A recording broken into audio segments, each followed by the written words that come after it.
migration matters now. Germany and Nigeria are in talks to speed up the return of 30,000 undocumented Nigerian migrants currently in Germany. A top German diplomat has been sent to Nigeria for a meeting with the Foreign Ministry this week. CGTN's Kelechi Mekalam has more. Efforts to repatriate thousands of Nigerian illegal migrants living in Germany has been on for years. But German authorities are not happy it's moving at a slow pace. Only 200 migrants out of 30,000 have been successfully repatriated to Nigeria.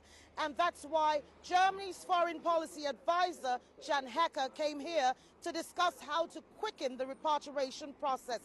Germany has completed all legal processes to repatriate as many as 30,000 illegal Nigerian migrants, but they can't be moved back except the Nigerian embassy issues them travel documents.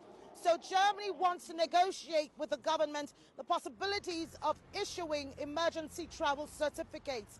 But Nigeria is not buying that.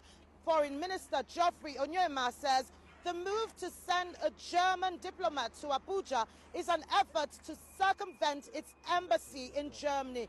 He says Nigeria also needs to establish whether all 30,000 illegal migrants are indeed its citizens. So far, not much has been agreed upon in speeding up the process. Nigeria's foreign ministry is, however, promising to check with its embassy on how to quicken the verification process. Kelechi Mekalam, CGTN Abuja, Nigeria.